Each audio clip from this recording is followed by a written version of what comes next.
नमस्ते। तो last lecture में मैंने आपको यंग्स डबल स्लिट एक्सपेरिमेंट का basic and experimental setup explain किया था, है ना। और हमने कुछ फॉर्मूले डिराइव किए थे, दो अजम्पशंस थे। तो चलिए फटाफट देख लेते हैं अपन, और फिर आज हम क्वेश्चन सॉल्व करेंगे उसके बेसिस पे। सो सी,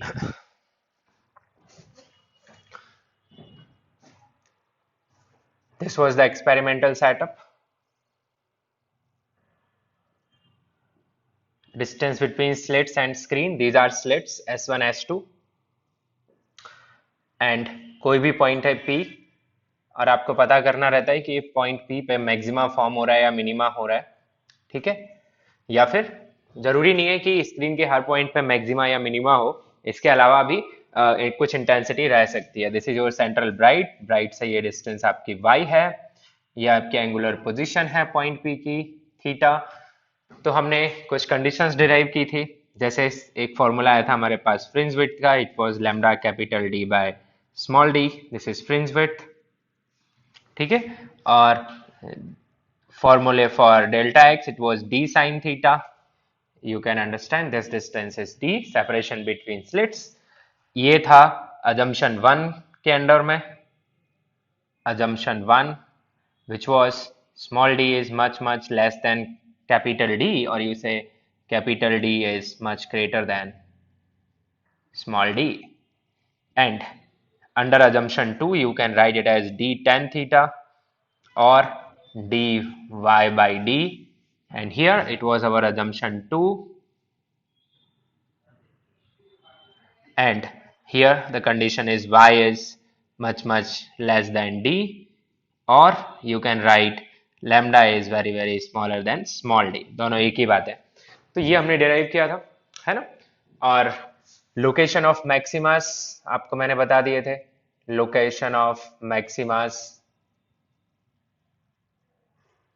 तो वो क्या आया था आपके पास, location of maximas y is equal to, तो सबसे पहले आप ये ध्यान रखिए, मैं कल भी कंक्लूड किया था, आज भी वापस लिख रहा हूँ, because this is the backbone here. अगर आप ये समझ गए तो सारे क्वेश्चंस कर पाएंगे। तो what was the condition here, it was delta X equal to N lambda. ये आप बिल्कुल ध्यान रखें, 0 1 2 and so on. So it comes out to be Y is equal to n times beta. I can write, it is better to write like n times beta lambda d by d. Yes, then location of minima, और हाँ maxima पे जो intensity रहेगी वो आपकी I max रहेगी, it will be equal to root of I1 plus root of I2 का whole square. And if intensity due to both the slits is same, और वो सेम कब रहेगी, जब दोनों स्लिट्स के साइज, जो ओपनिंग्स है उनके साइज सेम रहेंगे। तो अगर आपकी इंटेंसिटी सेम है, I1 I2 I0 के इक्वल है, तो आपकी ये जो मैक्सिमम इंटेंसिटी है वो कितनी निकल के आएगी, 4I0, ठीक है। तो ये आपका इंटेंसिटी डिस्कशन हो गया मैक्सिमा के करस्पॉन्डिंग। नाउ मिनिमा, तो इंटेंसिटी पॉइंट अगर मैंने लास्ट टाइम नहीं लिखवाया तो आप लिख सकते हैं लोकेशन ऑफ मिनिमा। तो इसके लिए आप क्या करोगे, डेल्टा एक्स को 2n minus 1 by 2 into lambda करोगे, जहां n कहां से कहां तक जाएगा, 1 2 3 एंड सो ऑन, है ना।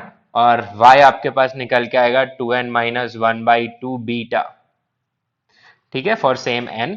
और intensity will be the minimum, और इसका फॉर्मूला है root of I1 minus root of I2 का होल स्क्वायर। एंड वही condition, if I1 is equal to I2 is equal to I0, then you can check minimum intensity will be 0. Means if both the slits have same size, then minimas will be absolute dark point, वहाँ intensity 0 है। जबकि अगर intensity due to the slits are different, like I1 I2, then minima will not be absolute dark, okay, there will be some intensity present there. And in general, what is the formula of intensity in general, that also I talked with you there. So it is I1 plus I2 plus 2 root I1 I2 cos of delta phi. And you know what is delta phi in terms of delta x is 2 pi by lambda into delta x. Okay, this is the phase difference due to path difference. If there are reasons for delta phi, तो हम उनको भी include करेंगे। फिलहाल standard में आप यही use करेंगे। एंड इसमें भी if I1 is equal to I2 is equal to I0, then this reduces to 4i naught cos square delta phi by 2. So if you want to summarize the standard YDIC on one page, then this is what you should write. Okay, all right. So आज मैं आपको बताने वाला हूँ angular fringe width और angular size of A fringe. वो बहुत simple सा है कि एक फ्रिंज ये जो मिड पॉइंट ऑफ स्लिट्स पे कितना एंगल बनाने वाला है, वो हो गई आपकी एंगुलर फ्रिंज विड्थ। और जनरल फ्रिंज विड्थ क्या हो जाती है? Beta, which is lambda D by D. Okay, so let us C.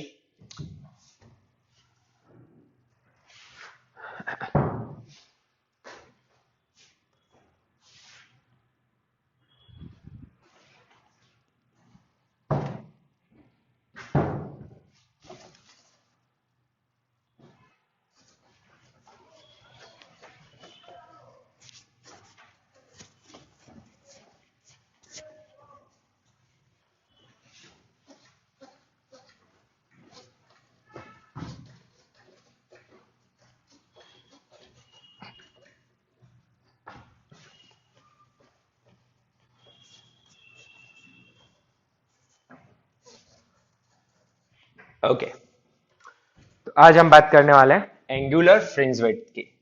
Angular fringe width,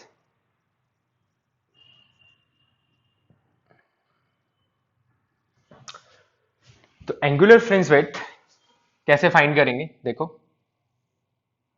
ये आपका स्क्रीन है।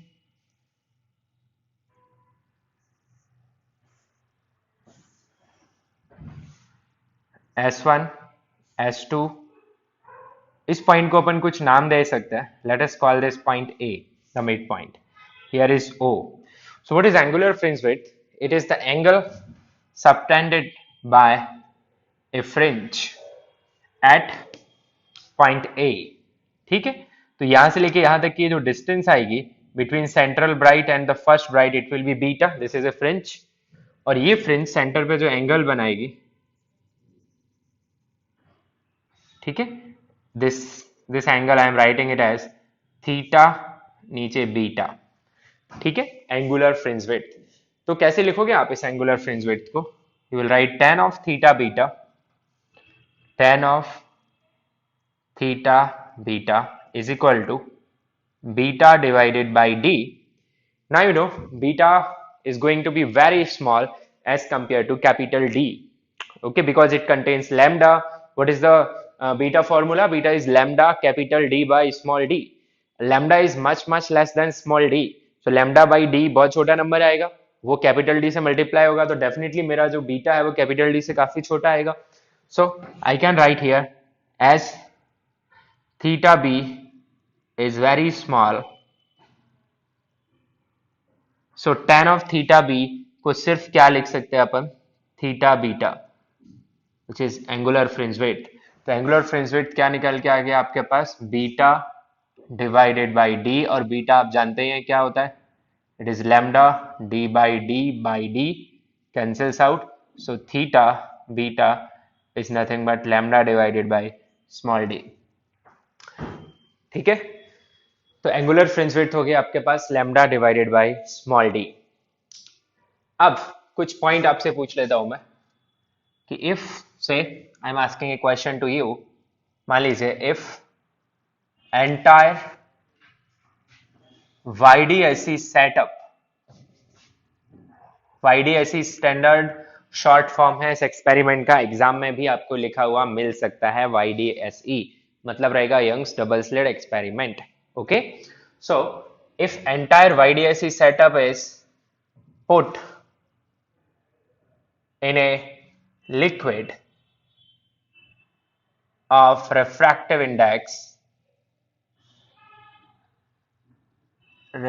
index mu, ठीक है, then what changes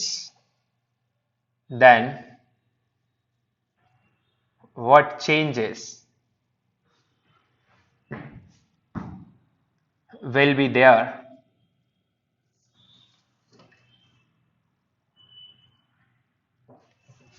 in experimental outcome?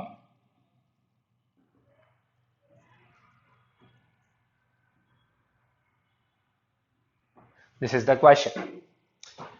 सो कैसे समझना है आपको इस क्वेश्चन को कि आप एक सेटअप है, मान लीजिए रूम है और इसमें अपन एक्सपेरिमेंट परफॉर्म कर रहे थे. एक्सपेरिमेंट किया, हमें पता चला कि सेंट्रल ब्राइट यहाँ पे आ रहा है, फर्स्ट ब्राइट यहाँ है, सेकेंड ब्राइट, सबके बीच की डिस्टेंस मतलब फ्रिंज वेट, ये सब हमें पता चला, है ना. दिख रहा है सेटअप, हमने उसे नोट करके रख लिया. अब हमने इस रूम में पानी भर दिया पूरा, ठीक है, और फिर एक्सपेरिमेंट कंडक्ट किया. तो फिर क्या चेंजेस होंगे जब मैं एयर में कंडक्ट कर रहा था उसके रेस्पेक्ट में, यहाँ पे सोचने वाला पॉइंट है. तो अगर मैंने एंटायर वाईडीएसी सेटअप को पानी से भर दिया तो क्या कोई पाथ डिफरेंसेस चेंज होने वाले हैं? नहीं. पाथ डिफरेंसेस तो तब भी वैसे ही रहने वाली है, डिस्टेंसेस थोड़ी बदल जाएगी. कैपिटल डी तब भी वही रहेगी, स्मॉल डी तब भी रहेगी, पर क्या बदल जाएगा? Wavelength. I think you remember, wavelength depends on medium, frequency does not depend on medium. Wavelength क्यों डिपेंड करती है मीडियम पे? क्योंकि speed of wave depends on medium. Yes और नो? सो ये तो सबको पता ही है यहाँ पे, है ना, कि रिफ्रैक्टिव इंडेक्स की अपन हेल्प ले सकते हैं. रिफ्रैक्टिव इंडेक्स कैसे डिफाइन कर सकते हैं? मैंने यहाँ म्यू ले लिया, एन भी लिया जा सकता है, नथिंग टू वरी. एन क्यों यूज नहीं कर रहे आप समझ रहे हैं, हमने एन यहाँ पे नंबर्स के लिए यूज कर लिया है, ठीक है. तो रिफ्रैक्टिव इंडेक्स को अपन कैसे डिफाइन करते हैं? वैसे तो डिफाइन करते हैं अपन mu equal to c by v से. Speed of light in vacuum और air, c is speed in air also you can consider, divided by speed in medium. You can also define it like lambda in air or vacuum, you can write vacuum also, divided by lambda in medium. So first thing is the fringe width. What is fringe width formula? It is lambda d by d. So fringe width in air, fringe width when experiment is conducted in air will be lambda air d by d. You are using the same source, जिससे कि एक wavelength आ रही है, और अभी हम वाईडीएसी with monochromatic light कर रहे हैं. यू कैन फील दैट हम सिंगल वेवलेंथ की बात कर रहे हैं, तो हमारा सोर्स कैसा है? Monochromatic. So beta air is lambda air D by D. Okay, अच्छी बात है. और बीटा कोई भी मीडियम कितना होगा, किसी मीडियम में जो फ्रिंज विड्थ आएगी आपकी वो होगी lambda medium into D by d. तो पहली बात तो कौन चेंज हो जाएगा यहाँ पे? Fringe width will change. Yes, so fringe width will change. Perfect. तो कितनी हो जाएगी आपके पास?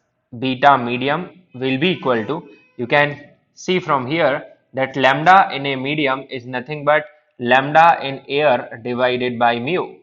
So you can put, so you'll get it as lambda air d by mu d, or you can write beta air by mu. So इसे आप ऐसे formula याद रख सकते हैं कि fringe width in a medium for an experiment YDSE is nothing but fringe width in air divided by refractive index of the medium. You can remember it as a formula. तो ये तो हमें पता चल गया कि how fringe width will change. Fringe width will decrease. Mu is always greater than 1. Yeah, or maybe equal to 1 if it is vacuum only. Well, तो और क्या चेंज होगा? क्या लोकेशन ऑफ सेंट्रल ब्राइट बदलेगी? तो लोकेशन ऑफ सेंट्रल ब्राइट बदलने वाली नहीं है, क्योंकि सेंट्रल ब्राइट, आपको वापस से बता दूं मैं कि सेंट्रल ब्राइट कौन सा पॉइंट है? सेंट्रल ब्राइट वो पॉइंट है जहां पर आपका जो फेज डिफरेंस है या बोल दो पाथ डिफरेंस है वो कितना आ रहा है? 0. Yes, so central bright is a point where delta x is 0. तो अभी भी सेंट्रल ब्राइट कहां पर ही रहेगा आपका? Check, central bright will still be at this location only, क्योंकि यहीं पर आपका फेज डिफरेंस 0 मिलने वाला है. आप इसके ऊपर छाप लो कि सेंट्रल ब्राइट वो ब्राइट है जो किसके करस्पॉन्डिंग मिलता है? n इक्वल टू 0 के लिए, मतलब जहां पाथ डिफरेंस 0 हो. So at central bright delta x is 0 and vice versa. Delta x जहां 0 होगा उसे सेंट्रल ब्राइट बुलाएंगे. तो अभी भी सेंट्रल ब्राइट वहीं आएगा जहां एयर में आ रहा था. हाँ, फर्स्ट ब्राइट चेंज हो जाएगा क्योंकि फ्रिंज विड्थ ही कम हो गई ना, तो अभी फर्स्ट ब्राइट थोड़ा क्लोज आ जाएगा, फर्स्ट डार्क भी थोड़ा क्लोज आ जाएगा एंड सो ऑन. तो what changes you will see, अगर आप सपोज इस बोर्ड को ही मैं स्क्रीन ले लूं, मुझे यहाँ सेंट्रल ब्राइट दिख रहा था, तो अब यही सेंट्रल ब्राइट अब भी दिखेगा, बट फ्रिंजेस क्या हो जाएंगी? थोड़ी छोटी हो जाएंगी. So more fringes will be accommodated on this screen as compare to the earlier. So you can write this in explanation. So what is the answer? The central bright will be at the same location as in air. but fringe width will decrease. Fringe width will decrease. So now the screen will accommodate more number of fringes. So screen will accommodate more number of fringes.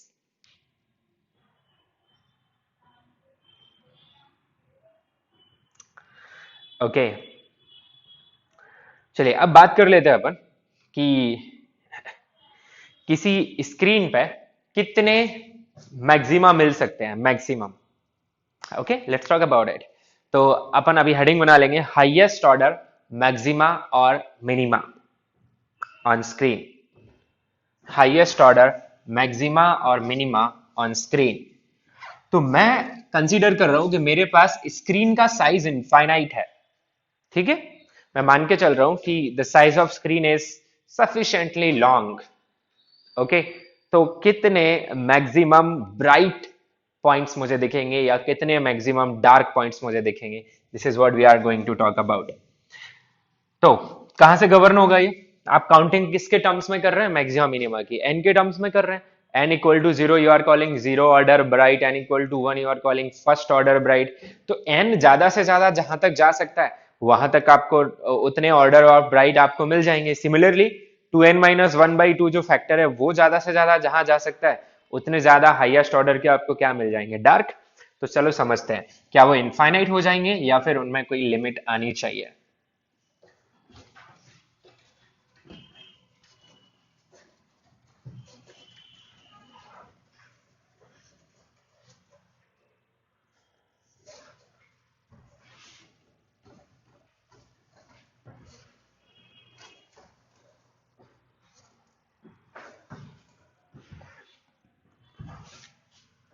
तो now we are discussing here highest order maxima first, उसके बाद बात करेंगे minima की। तो highest order maxima या highest order minima का मतलब बहुत ही सिंपल सा है कि आपके पास स्क्रीन है। देखिए बार बार ये डायग्राम मैं बना रहा हूं, आपको न्यूमेरिकल्स में भी ये बार बार बनाना रहेगा, जितना क्लैरिटी रखेंगे उतना अच्छा है। This is central bright. तो सपोज मेरे पास ये स्क्रीन है, अब इस पे मैं मैक्सिमम कौन से ऑर्डर का ब्राइट ला सकता हूं, मतलब मैं एन की मैक्सिमम वैल्यू पता करना चाहता हूं।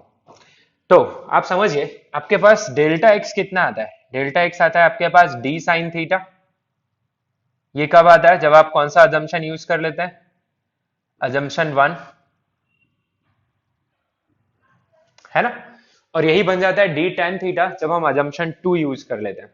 Late us consider a point which is quite far from O, which is quite far from O. आप तो हाईएस्ट की बात कर रहे हैं ना, so you have to take a point which is quite far.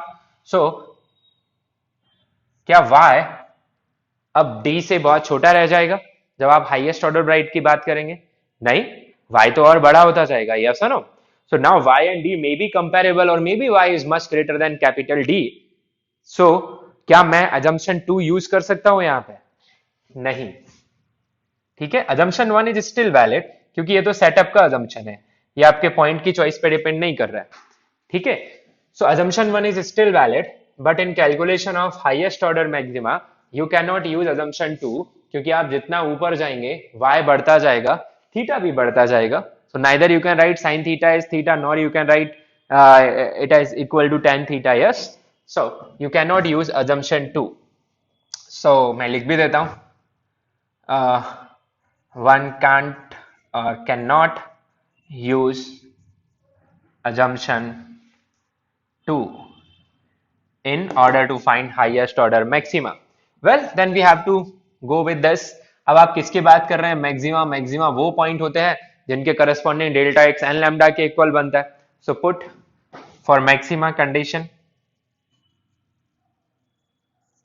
delta x must be equal to n lambda, where n is an integer which can go from 0, 1, 2 up to infinite. वही तो हम पता करना चाह रहे हैं कि सच में n कहां तक जा सकता है। So delta x is what? d sin theta is equal to n lambda. Now I'm interested in n. So n can be written as d by lambda into sin theta. Well, sin theta cannot go up to infinite. Sin theta, P को ऊपर जाते जाइए, central से और दूर जाइए और दूर जाइए, so what will happen? Theta will tend towards 90 degree, isn't it? So what can be n max? N max can be equal to d by lambda. Yes, when theta is 90 degree, and when theta is 90 degree, y will tend towards infinite. You can check that. Yes. So अब d by lambda हो सकता है integer ना है, जरूरी थोड़ी है कि d by lambda एक इंटीजर है. d सपोज मैंने 2 mm ले लिया, लैम्डा कुछ मैंने 3 नैनोमीटर ले लिया है, 3 माइक्रोमीटर ले लिया, तो तब तो 2/3 इंटू समथिंग समथिंग है, जरूरी नहीं है कि क्या आ जाए इंटीजर. तो इसके लिए अपन क्या लगा देंगे? we'll use greatest integer function. Why this function we are using? Because suppose d की वैल्यू निकल के आती है अपने पास से 35.7 फॉर एग्जाम्पल. तो इसका मतलब क्या है कि 35 तो आपको ब्राइट दिख रहा है, पर 36 ब्राइट नहीं दिख रहा होगा. ठीक है, वो फ्रिंज फिर कंप्लीट नहीं हो पाई है, वो फ्रिंज बीच में ही वो एक्सटेंड हो रही है. Are you getting that? So आप कितने बताओगे फिर हाईएस्ट ऑर्डर ब्राइट? 35. तो ये फंक्शन जेई वाले तो समझ ही सकते हैं, नीट वाले बच्चों के लिए ये ग्रेटेस्ट इंटीजर फंक्शन का मतलब होता है कोई भी फ्रैक्शन आपके पास है उसका लोएस्ट इंटीग्रल कितना आ रहा है. ठीक है, उसके आगे वाला नहीं. ये अपन राउंड ऑफ नहीं कर रहे हैं, सो ऐसा मत करना है कि 0.5 से ज्यादा है तो मैं इसे 36 ले लूं. No, you are not rounding off, you are taking this integral part. So if it is 35.7, you will take 35. If it is even, it is 35.9999, still you will take 35. Okay, so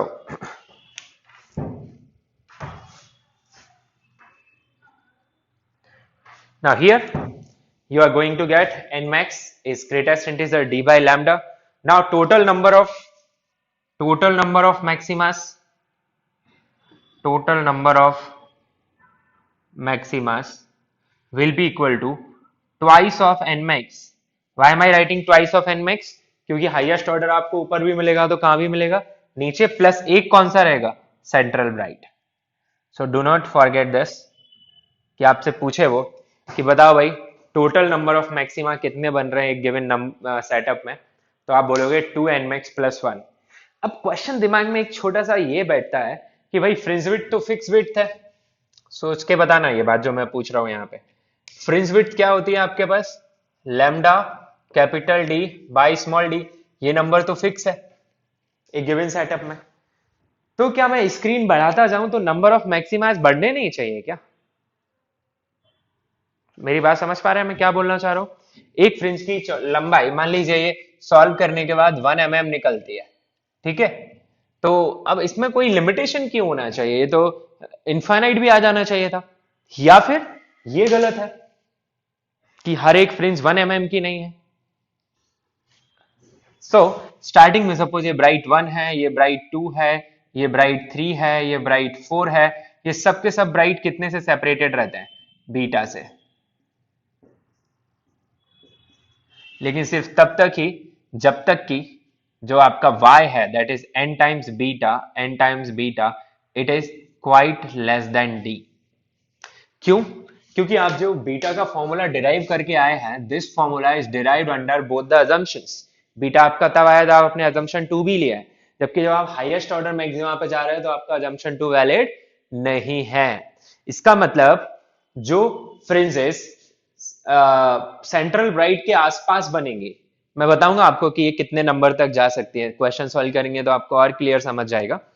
तो जो fringes central bright के आसपास तक बनेंगे, कितने आसपास तक कि number of fringe into fringe width D के कंपैरिजन में छोटा है. जैसे ये 1 mm है और ये 1 मीटर है, मतलब ये 1000 mm है. ठीक है, तो ये 100 mm हो जाए, 500 mm हो जाए, तब तक भी हम जा सकते हैं भाई ये छोटा है, काफी छोटा है 1000 से. लेकिन ये 800 900 1000 ही हो जाए पूरा, तब अपन मान सकते हैं कि N beta is much less than capital D? नहीं.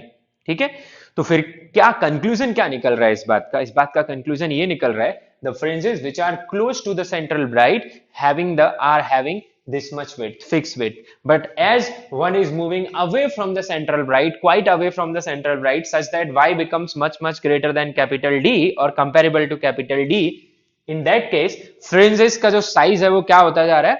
बढ़ता जा रहा है. जैसे जैसे आखिरी में जब आप जा रहे हैं, सपोज आपके पास 35.6 आया, इसका मतलब 35 तो कंप्लीट फ्रिंजेस आपको वहां ब्राइट दिख रहे हैं, बट ये 0.6 वाली फ्रिंज कहां तक एक्सटेंड हो रही होगी? इनफाइनाइट तक। उसका एंड ही नहीं हो रहा है, तभी तो काउंट नहीं कर पा रहे हैं। ओके, तो जैसे जैसे अपन सेंट्रल ब्राइट से दूर जाते जा रहे हैं, है ना, तो up to certain limit fringes की विड्थ कांस्टेंट है, उसके बाद फ्रिंजेस की विड्थ क्या होती जा रही है? बढ़ती जा रही है। ठीक है, ये गहरी बात है। जब तक आपको क्वेश्चन टच ना करने को बोले तो ज्यादा दिमाग मत लगाना। ठीक है, वो सीधा पूछ रहा है आपसे फ्रिंज विड्थ, प्यार से आप अप्लाई कर देना लैम्डा डी बाई डी। हाँ, अगर वो more than one type, special I am talking about JEE advance, तो अगर मोर देन वन टाइप में लिखता है कि suppose there is a fringe which is quite far from the central bright, its width will be lambda d by d, will be more than lambda d by d, and so on so on. So वो definitely क्या होगी? more than lambda d by d. Okay, well, JEE Mains and NEET के लिए आपको ये जो मैं पिछले 5-7 मिनट से जो बातें कर रहा हूं वो नहीं सुनना है। ठीक है, अच्छी बात है। तो अपन ने निकाल लिया हाईएस्ट ऑर्डर ब्राइट। चलिए अब बात करते हैं हाईएस्ट ऑर्डर डार्क की, या फिर हाईएस्ट ऑर्डर मिनिमा की। ओके, तो इसे मिटा देते हैं। वापस से हाईएस्ट ऑर्डर मिनिमा पे जब अपन जाएंगे तो वहां पे सेकंड अजम्पशन वैलिड नहीं होगा, सेम लॉजिक।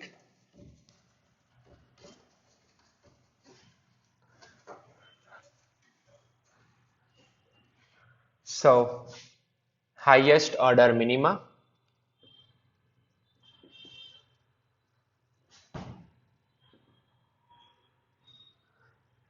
तो अजम्पशन 1 के हिसाब से यह भी रहेगा डी साइन थीटा।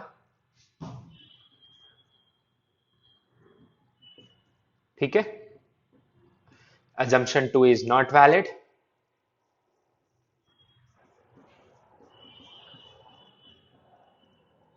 और assumption 2 याद तो हो गया होगा आपको, y is very smaller than capital D और lambda is very smaller than small d।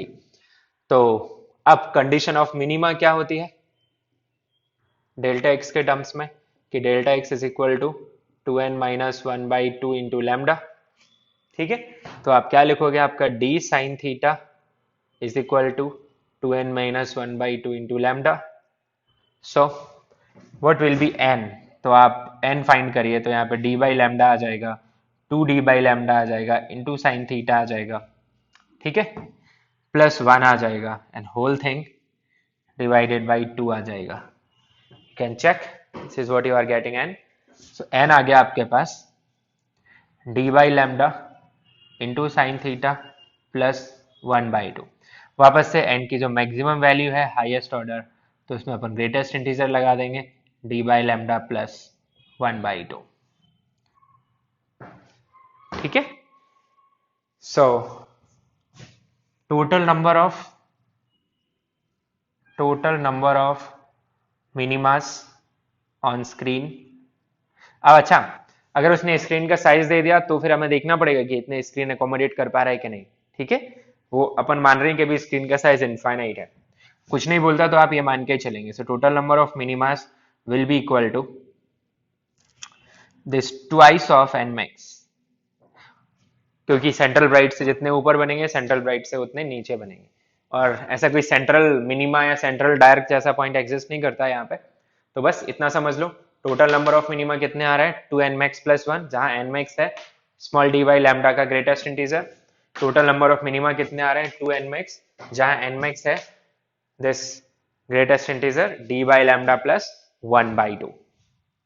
Okay, well चलिए अब क्वेश्चन सॉल्व करना स्टार्ट कर देते हैं अपन। लिखिए पहला क्वेश्चन, छोटा सा क्वेश्चन है, फटाफट आंसर करेंगे।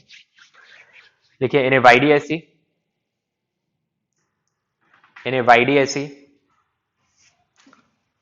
a light with wavelength 5890 angstrom, a light with wavelength 5890 angstrom is used. An angular fringe width obtained is 0.4 degree. is 0.4 degree. Full stop. If the experiment is conducted in water, experiment is conducted in water, जानते होंगे water का refractive index, लिख लो 4/3. Then find new angular fringe width with the same light. तो भाई एक line का question है ये, जैसा क्वेश्चन वैसा लॉजिक. क्वेश्चन अगर डेप्थ में इंक्वायरी कर रहा है तो डेप्थ में बताएंगे, नहीं कर रहा है तो स्टैंडर्ड मान के सॉल्व करेंगे. ठीक है, तो मैंने अभी अभी लिखवाया आपको एंगुलर फ्रिंज विड्थ का फॉर्मूला. क्या है भाई एंगुलर फ्रिंज विड्थ का फॉर्मूला?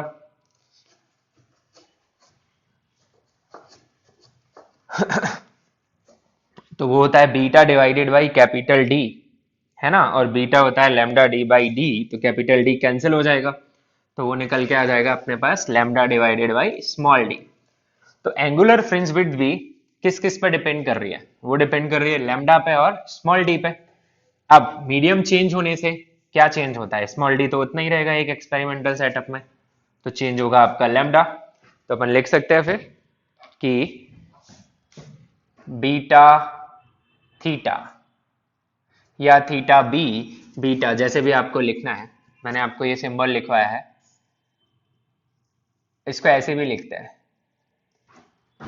ठीक है, तो angular fringe width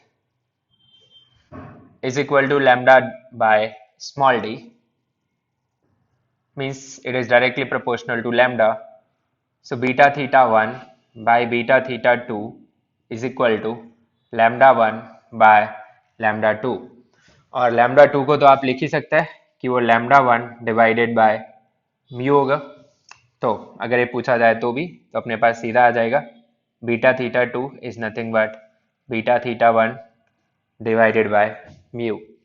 So 0.4 degrees divided by 4/3, so it will be 0.3 degrees. तो वेवलेंथ की मुझे यहाँ जरूरत ही नहीं पड़ी. हाँ, पूछ सकता था भाई कि वहां पे वेवलेंथ कितनी आ रही है, तो आप लिख देते 5890 divided by 4/3 angstrom. You can find this. Okay, next question.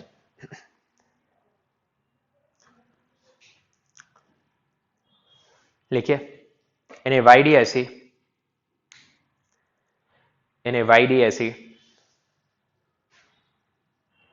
when experiment is performed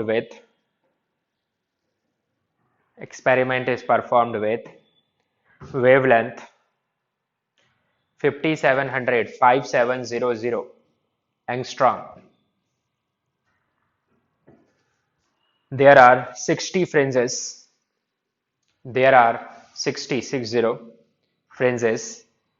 in the field of vision.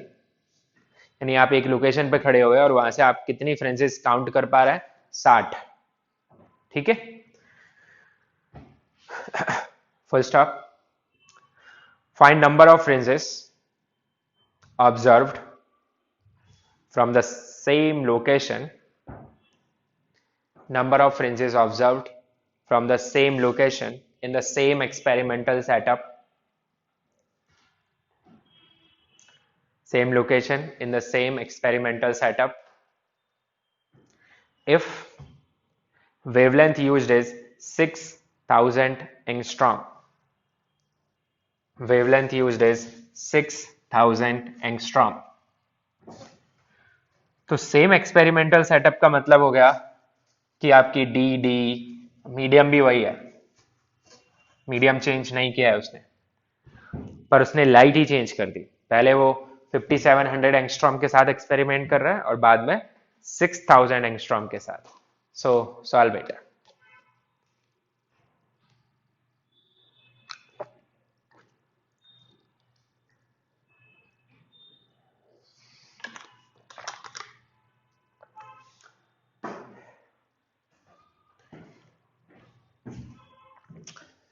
Well, तो कैसे सॉल्व करेंगे? हम मानेंगे कि मेरे पास एक फील्ड ऑफ विजन है जिसकी लंबाई L है, मतलब मुझे L लेंथ विजिबल है, ये मेरा फील्ड ऑफ व्यू है.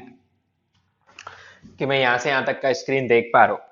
अब वंस अगेन मुझे ये बिल्कुल क्लियर नहीं किया इस क्वेश्चन में कि मैं सेंटर से बहुत दूर की फ्रिंजेस भी देख रहा हूँ या नहीं देख रहा हूँ।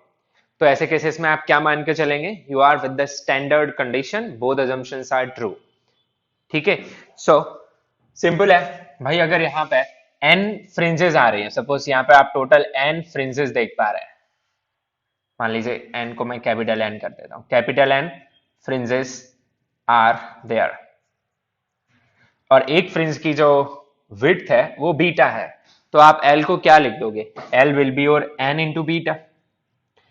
So you are considering the standard YDSE where each fringe has the same width. Means you are not too far, you are not looking at a point too far from the central bright. Okay. So this is a constant for you क्योंकि L आपको क्या दे दिया गया, constant. ठीक है, तो आप क्या लिखोगे कि अगर मुझे एक बार n1 फ्रिंजेस दिख रही हैं और फ्रिंज विड्थ बीटा 1 है, दूसरी बार मुझे n2 फ्रिंज विड्थ दिख रही है, फ्रिंजेस दिख रही हैं और विड्थ बीटा 2 है, तो n1 बीटा 1 भी L के इक्वल आएगा, n2 बीटा 2 भी L के इक्वल आएगा। That is the field of vision. तो मेरे पास n1 उसने पहले बोल दिया 60, ठीक है, और वेवलेंथ, और बीटा को क्या लिखोगे, come on, lambda 1 D by D, यहाँ पे n2 lambda 2 d by d, so d by d will cancel out, so lambda 2 आपको पता ही है, n2 फाइंड करना है हमें, so n2 comes out to be 60 into lambda 1 which is 5700 angstrom, है कि नहीं, और दूसरा जो वेवलेंथ मैंने आपको दिया वो 6000 एंगस्ट्रॉम दिया। So it's easy now, these zeros cancel out, 6 also cancels out, so now how many fringes are there, 57। Okay, सो जैसा क्वेश्चन का डिमांड उतना ही दिमाग लगाइए। ठीक है, आगे बढ़ते हैं।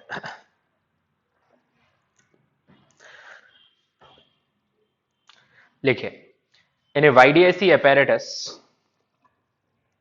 in a YDSE apparatus, separation between slits is 1 millimeter, 1 millimeter. Separation between slit and screen, separation between slit and screen is 1 meter,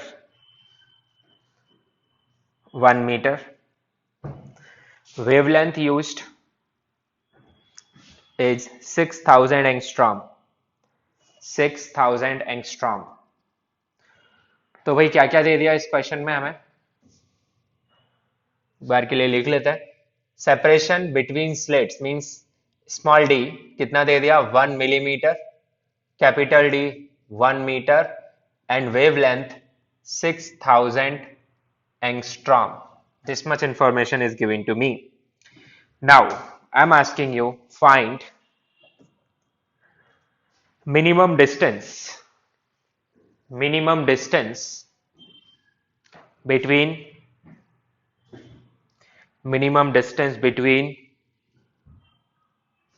two points on the screen, having 75%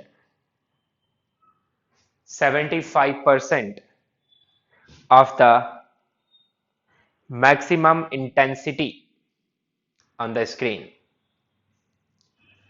75% of the maximum intensity on the screen.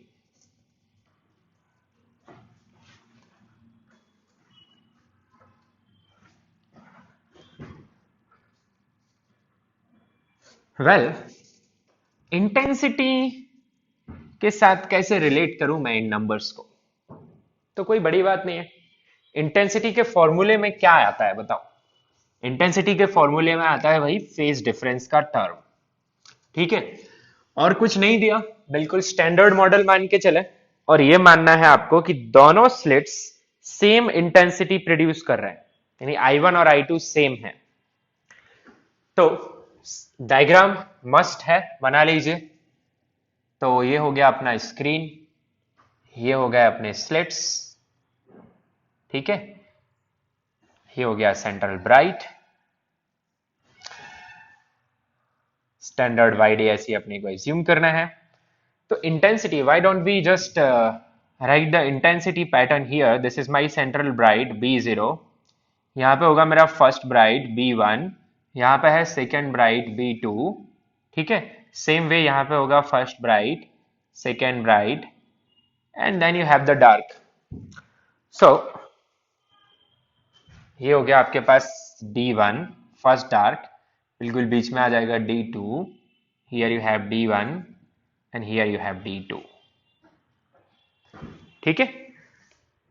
तो भाई यहां पे जो intensity होती है वो 100% है, जितने भी ब्राइट हैं उन पे जो इंटेंसिटी है वो क्या है, 100% है। चलो ब्राइट को मैंने ब्लैक से लिखा है तो उसी से लिख देते हैं। सो you have 100% intensity at all bright point, ठीक है। और डार्क पे इंटेंसिटी कितनी है, स्टैंडर्ड सेटअप में I1 I2 इक्वल रहता है। तो जरा आपको बता दूं कि फॉर्मूला क्या रहता है, आपकी जो मैक्सिमम इंटेंसिटी है वो 4I0 आती है ना, और मिनिमम इंटेंसिटी 0 आती है स्टैंडर्ड सेटअप में, where both the slits or intensity due to both the slits is same as I0. This is the standard condition. तो भाई इन सब जगह पे इंटेंसिटी है आपकी 4I0, दिस इज मैक्सिमम, और जो डार्क पॉइंट्स हैं वहां इंटेंसिटी कितनी है, 0, यहाँ पे इंटेंसिटी है आपकी 0, दिस इज 0 इंटेंसिटी। तो भाई 100% से 0 के बीच में कहीं ना कहीं तो 75% मिला होगा, है कि नहीं। तो फिर 75% इंटेंसिटी कुछ यहां रही होगी। So this is the point जिसे हम ढूंढ रहे हैं, this is P point, I hope you can see, और ये हो गई उसकी दूरी y। फिर बिल्कुल ऐसा ही पॉइंट P आपको यहां भी मिलेगा नीचे 75% इंटेंसिटी के करस्पॉन्डिंग, उसी डिस्टेंस y पे। तो जो अपन आंसर ढूंढना चाहते हैं वो कितना आ जाएगा अपने पास, 2y। आई होप आपको दिख तो रहा होगा। Okay, so how to proceed, means आपको y फाइंड करना है, ठीक है भाई। पहले अपन डेल्टा फाई निकाल लेते हैं कि इस पॉइंट पे जो लाइट पहुंचेगी उस लाइट में कितना फेज डिफरेंस है, और फेज डिफरेंस से निकालेंगे पाथ डिफरेंस, और पाथ डिफरेंस में आपका टर्म इन्वॉल्व रहेगा किसका, y का, ठीक है। और बिल्कुल नंबर्स ये सजेस्ट कर रहे हैं, जो गिवन डेटा है, this is the given data to me, these numbers are suggesting my both assumptions are true, let us check। ये 1 मिलीमीटर है भाई, है ना, और ये 1 मीटर यानी 1000 मिलीमीटर, तो capital D is much greater then small d, ये जरूर आप चेक करते रहें जहां पॉसिबल है वहां पे। तो capital D is much greater then small D, and my wavelength it is 6000 angstrom, समझते हैं, 6000 इंटू 10 टू द पावर -10 यानी कि 6 into 10 to the power -7, okay, and this is only 10 to the power -3, so it is 10,000 times smaller, this wavelength almost, yes, then small d, so here lambda, or you write small d is much greater than lambda, this is assumption 1 and this is assumption 2। तो भाई मेरे यहाँ दोनों assumption बढ़िया से सही हैं, ठीक है। तो रास्ता क्या है y तक पहुंचने का, कि पहले डेल्टा फाई निकालिए P पॉइंट पे, डेल्टा फाई को फिर डेल्टा x निकालिए, और डेल्टा x से y निकलेगा। तो क्या करेंगे अपन, ये वाला फॉर्मूला लगा देंगे किसी भी जनरल पॉइंट पे। तो I is equal to 4I0 cos square delta phi by 2, because दोनों स्लिट्स हम मानेंगे कि वो सेम इंटेंसिटी प्रोड्यूस कर रहे हैं। सो I अब 75%, this is maximum, this is the maximum, तो इसका 75% क्या होगा भाई, 3/4। तो अपन लिख देंगे यहाँ पे 3/4 of 4I0 is equal to cos square delta phi by 2। So what you get, you get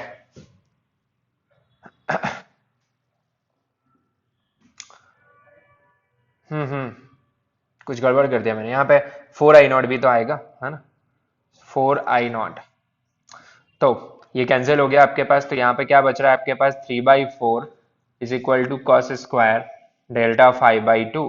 तो cos of delta phi by two is equal to square root of 3/2। आपको प्लस माइनस लिखने की जरूरत नहीं है, ठीक है, एक साइड का ही निकाल लो, उसको डबल कर देंगे। तो डेल्टा फाइव बाई टू क्या आ जाएगा आपके पास, 30 डिग्री, है ना, cos रूट 3/2 बन रहा है। तो डेल्टा फाइव कितना आ गया आपके पास, पाई/3। अब डेल्टा फाइव को किस में कन्वर्ट कर लो, डेल्टा एक्स में। तो डेल्टा फाइव को क्या लिख सकते हो आप, 2 पाई/लैम्डा इंटू डेल्टा एक्स, और ये कितना आ गया, पाई/3। सही बात। तो डेल्टा एक्स कितना आ गया आपके पास, pi pi cancel, you get λ/6। अब डेल्टा एक्स को क्या लिख सकते हो, you know it, yes, you can write it as D tan theta, है ना, भूलना नहीं है, डी टेन थीटा। और टेन थीटा को क्या लिख सकते हो, y/d, दोनों अजम्पशन ट्रू है। So it is equal to λ/6। So you can write y as lambda capital D by 6d. Okay, so you can find, and your answer is not this, your answer is 2y. So it is twice of lambda d by 6d, which is equal to lambda d by 3d. अब आप numbers put कर लीजिए। तो lambda दिया है अपने को कितना, 6000 angstrom, capital D 1 metre, 3 small D 10 to the power -3। ठीक है, तो देख लो जरा कितना आता है अपने पास, 10 to the power -3, 10 to the power -7 बच जाएगा, और 3 के साथ ये गया तो ये बच जाएगा 10 टू द पावर -4, 3 से ये 2 बार cancel. So I'm getting this number as 2 into 10 to the power -4 meter, or you can write 0.2 millimeter.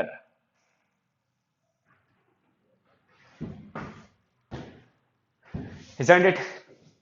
तो एक बढ़िया क्वेश्चन था ये, जिसमें आपको इंटेंसिटी के साथ डील करना था। तो क्या चीजें हैं जो आप एज्यूम करके चल रहे हैं, क्या तरीका है सॉल्व करने का, आई होप आपको समझ में आ रहा होगा यहाँ पे। अच्छा, फ्रिंज विड्थ वगैरह निकाल सकते हैं यहाँ पे, चलो निकाल के बताओ फ्रिंज विड्थ कितना है। तो फ्रिंज विड्थ कितना आ रहा है आपके पास, lambda capital D by small d, lambda है मेरे पास 6000, 10 to the power -10, 1 divided by 10 to the power -3। So you can check, you get 6 into 10 to the power -4 meter, or you get 0.6 mm. So can you check one thing, how small it is? Capital D 1 metre है, 1000 mm है, और ये 0.6 mm beta आ रहा है।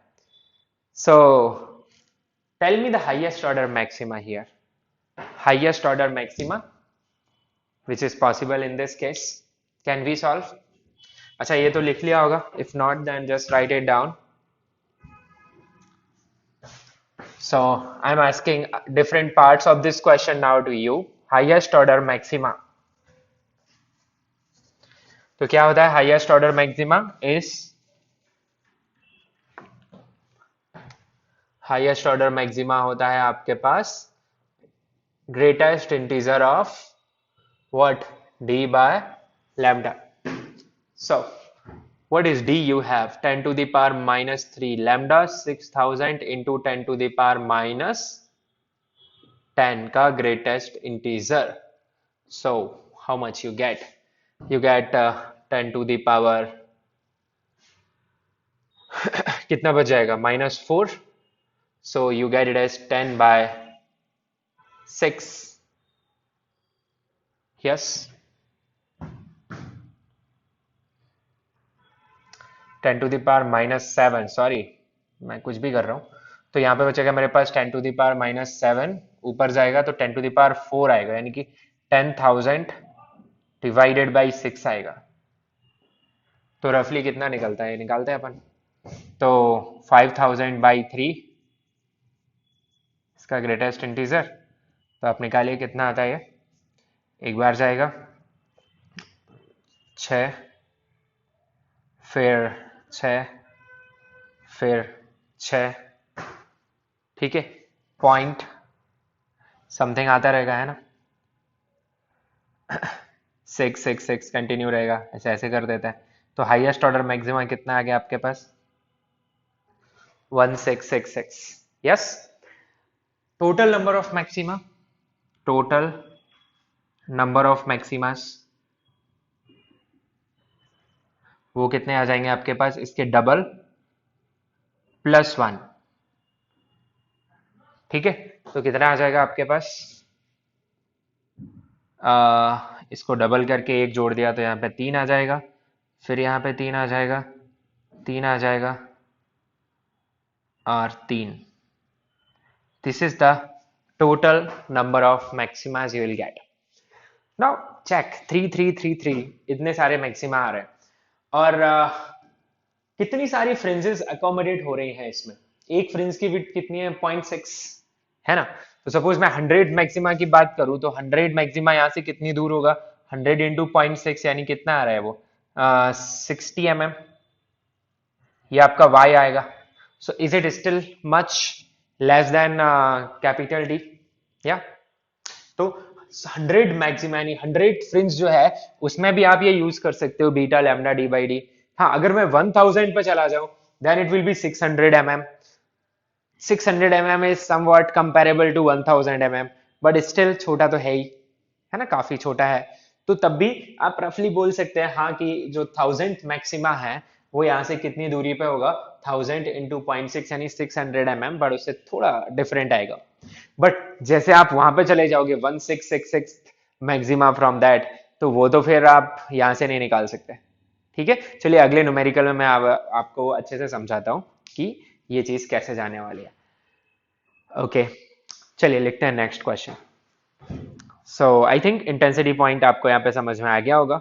लिखिए, a monochromatic light, next question it is a monochromatic light of wavelength 5000 angstrom is used in a wide AC with small d is equal to 1 mm, capital D 1 meter, capital D 1 meter. Find, first part है fringe width, पहले ये find करिए। Second part, distance of fifth minima from central bright, distance of fifth minima from central bright.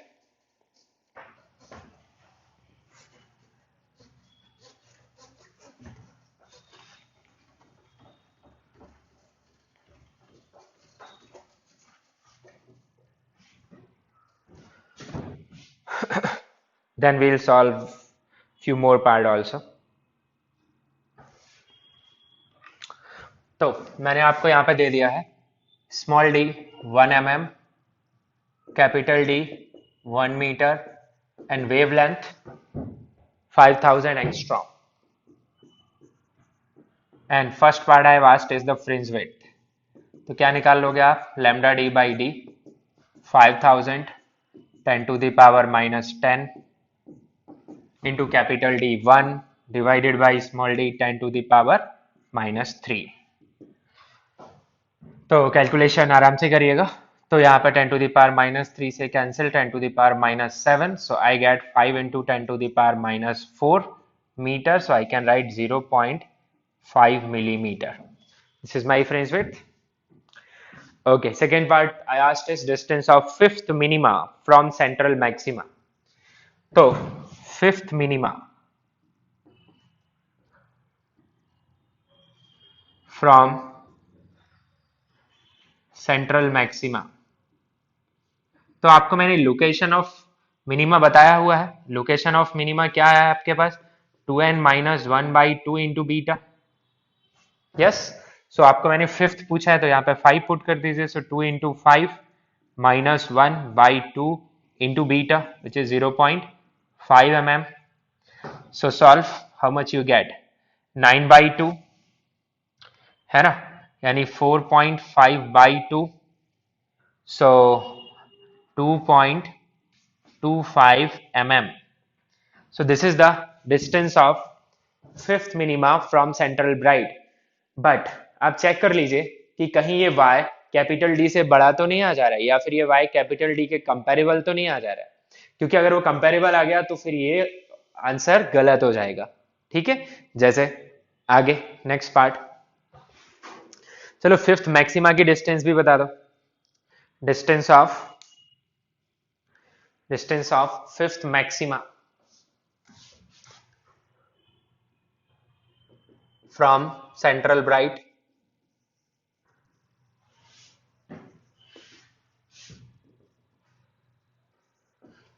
क्या आ जाएगी? Simple, location of maxima मैंने सिखाया हुआ है आपको, it is N beta. N को आप क्या पुट करेंगे? 5। फिफ्थ की बात कर रहे हैं, so it will B 5 beta. Beta is 0.5, so it will be what? 2.5 mm।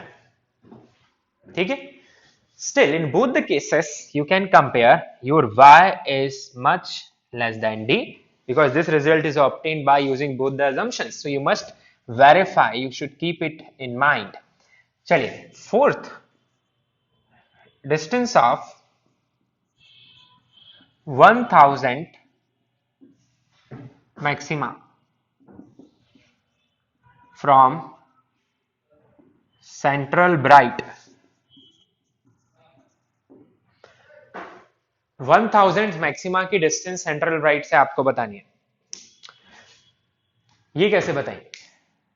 तो मुझे नहीं पता, अब ऐसे भविष्यवाणी तो होगी नहीं कि भाई कहां तक मैं बीटा को कांस्टेंट मान सकता हूं, ऐसे पता तो नहीं कर सकता। तो मैं पहले क्या करूंगा? सिंपल इसी से जाऊंगा, I will use N beta और एन की वैल्यू कितनी पुट करूंगा? 1000। 1000 में मैक्सिमा की बात कर रहे हैं, तो y is equal to 1000 beta. Beta is 0.5, so मिला के हो गया मेरे पास 500 mm। 500 mm हो गया आधा metre.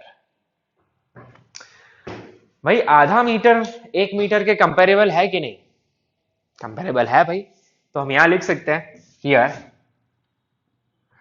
y is comparable with d which is 1 mm, sorry 1 meter।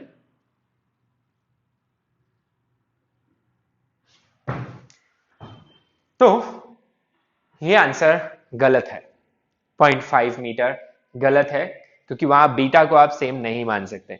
तो आप सॉल्व कैसे करें? कोई दिक्कत नहीं है। y अगर कैपिटल D के कंपेरेबल आ गया तो कौन सा अजम्पशन यूजफुल नहीं रहता?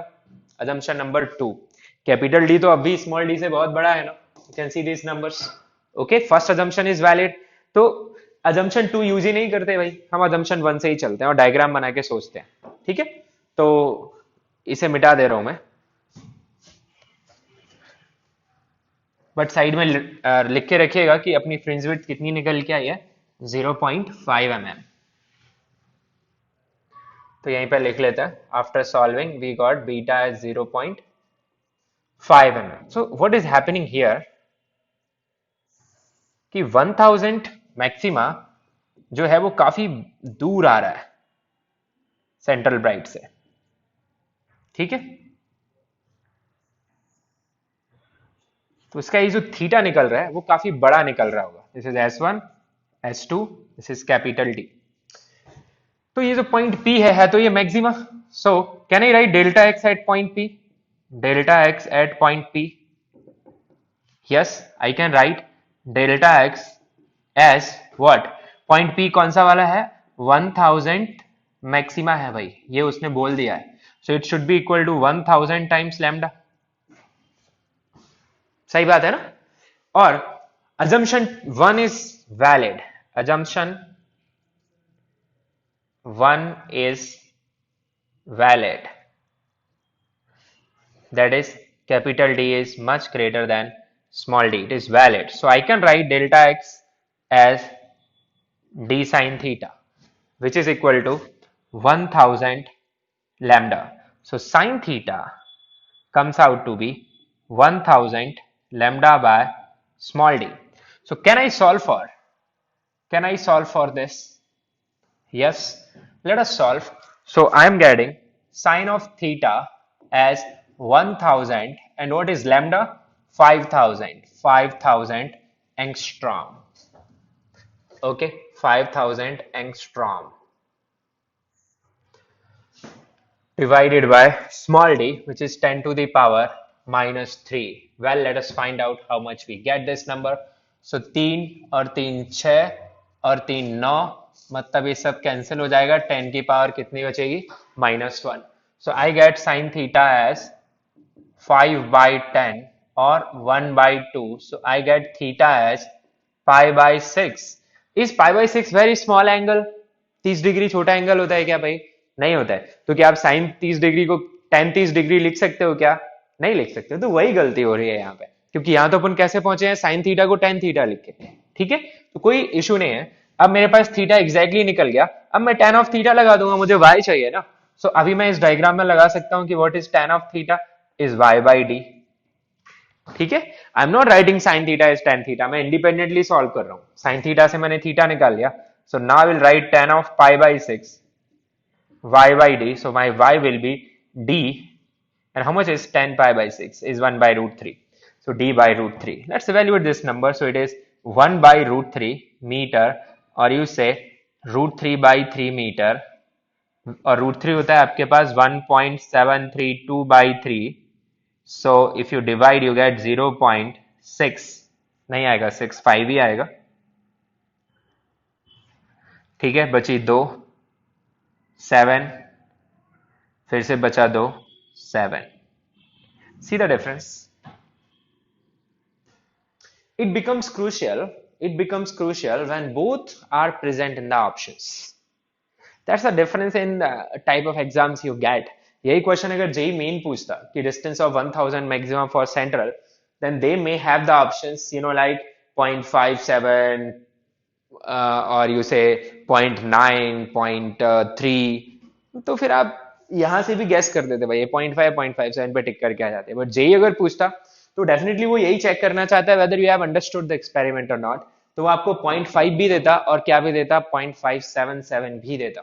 So that's the difference. So take care. So what is the exact answer? The distance of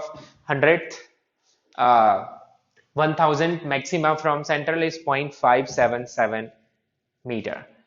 So I think you are able to understand this. Well, now tell me highest order maxima, highest order minima, total number of maxima and total number of minima in this setup. Come on.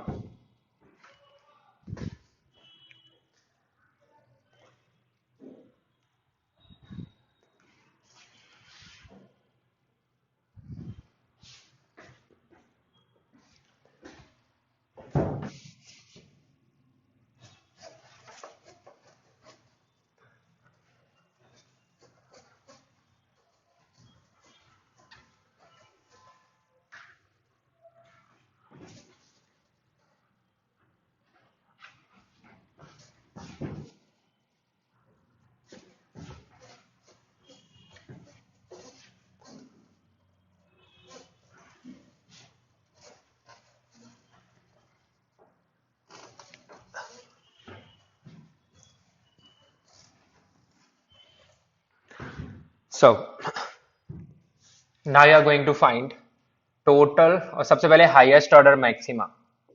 Next part, highest order maxima. कैसे find करते हैं highest order maxima? N max greatest integer d by lambda. So what is d?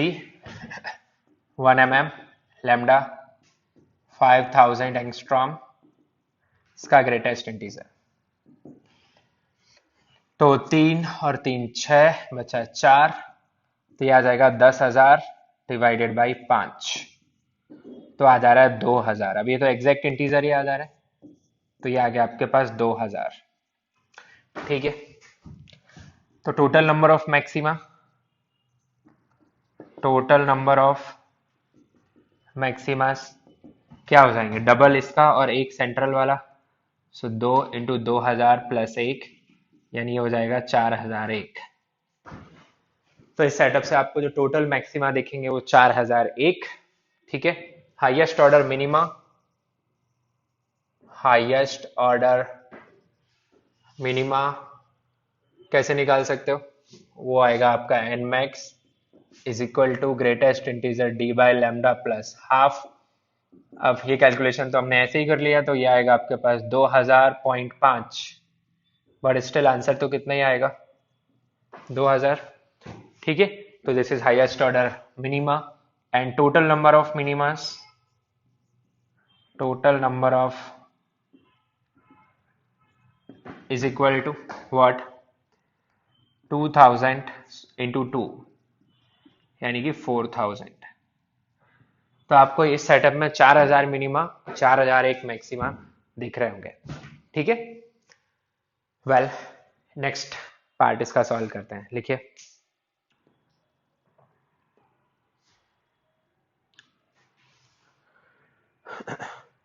देखिए if intensity due to both the slits are respectively 4 I naught and I naught, मतलब इस बार दोनों slits का size different है, दोनों openings का size different है, एक थोड़ा बड़ा साइज है और एक छोटा है। तो एक से जो इंटेंसिटी स्क्रीन पे आ रही है वो 4 I naught और दूसरे से जो आ रही है वो I naught। Then find intensity at a distance 1 by 3 mm, intensity at a distance 1 by 3 mm from central bright. Also find intensity at central bright. तो दो बताना है आपको, एक तो सेंट्रल ब्राइट पे कितनी इंटेंसिटी है ये बताना है, और दूसरा बताना है कि सेंट्रल ब्राइट से 1/3 मिलीमीटर डिस्टेंस पे इंटेंसिटी कितनी है। तो एक क्वेश्चन किया था जब मैंने आपको ये पूछ लिया था कि 75% इंटेंसिटी वाला पॉइंट सेंट्रल ब्राइट से कितनी दूर है, और ये पूछ लिया कि 1/3 मिलीमीटर डिस्टेंस वाला पॉइंट पर इंटेंसिटी कितनी है। बट इस बार मैंने दोनों इंटेंसिटीज क्या दे दिया आपको, different. So what will you do, क्या आप यहाँ पे वो फॉर्मूला यूज कर सकते हैं 4 I naught cos square delta phi by 2 now. तो क्या यूज करना पड़ेगा, I equal to I1 plus I2 plus 2 root I1 I2 cos of delta phi. Okay, तो सबसे पहले फॉर्मूला लिख लेते हैं जो हम यूज करने वाले हैं, I1 plus I2 plus 2 root I1 I2 cos of delta phi. चलो भाई I1 I2 तो पता है मुझे, I1 इसने बोल दिया 4 I नॉट, I2 इसने बोल दिया I नॉट। ठीक है, यही बोला हुआ है 5C या, और वो कितनी दूरी पे बात कर रहा है, ये बात कर रहा है सेंटर से 1/3 मिलीमीटर पे, 1/3 mm from the central bright. तो जरा हम देखेंगे कि इस लोकेशन पे फेज डिफरेंस कितना निकलता है। तो इसके लिए इस पे पहले पास डिफरेंस निकालना पड़ेगा। तो उसने मुझे y दे दिया 1/3 मिलीमीटर। ठीक है, capital D 1 metre, small D 1 millimetre और वेवलेंथ 5000 एंगस्ट्रॉम, वही क्वेश्चन चल रहा है। तो अजम्पशंस वेरीफाई कर लो। आप डेल्टा फाई निकालना चाहते हो तो जरा भाई पहला अजम्पशन होता है capital D much much greater then small D, verified. दूसरा y less than capital D, it is also verified in this scenario. Yes, so both are true, so you are free to go. So you can simply find delta x by using this relation d tan theta, where tan theta can be written as y by d. ठीक है, अगर नहीं होता तो फिर d sin theta से जाते। तो d इंटू वाई की वैल्यू आपको जरा पुट कर लेते हैं अपन। सो ओके, एक साथ ही पुट करते हैं। ये डेल्टा x आ गया तो डेल्टा फाई कितना रहेगा, 2 pi by lambda into delta x. So you get it as 2 pi dy by lambda d. So this is what you get delta phi. So delta phi evaluate करिए, you get 2 pi small d is 10 to the power minus 3, y is 1/3 into 10 to the power minus 3 divided by lambda is 5000 into 10 to the power minus 10 and capital D is 1। तो भाई 3 और 3 6 और 3 9, ये बचा 10 की घात -1 10 to the power -1 and ये ऊपर चला जाएगा आपका 20 हो जाएगा। नीचे कौन है, 5 है तो 4 पाई बाई 3 आएगा, है ना। तो ये आ जाएगा आपके पास 4 पाई बाई 3 आफ्टर सॉल्विंग। बस ये आ गया तो हो गया सॉल्व फिर क्वेश्चन अपना, है ना। तो what will you have the intensity then, it will be 4 I naught plus I naught plus 2 square root of 4 I naught into I naught into cos of 4 pi by 3। अब cos 4 pi by 3 कितना होता है? cos pi plus pi by 3, यानी third quadrant में जा रहा है, तो ये माइनस कॉस हो जाएगा, minus cos pi by 3, which is √3/2। So no, half आएगा, sorry, minus half. So I0 + 2 × 2 I0 × -1/2 cancels out. So I get 5I0 - 2I0. So your answer comes out to be 3I0. So intensity at a distance of 1/3 mm from the center is 3I0. Okay?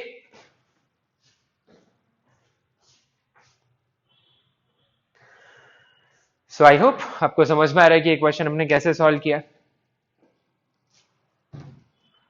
Okay? So this is how you have to solve the questions based on this standard YDSE thing. ठीक है? Okay, चलिए तो एक काम करते हैं, इस part में हम इतना ही रखते हैं, इसके आगे अपन नेक्स्ट पार्ट में देखते हैं। Thank you.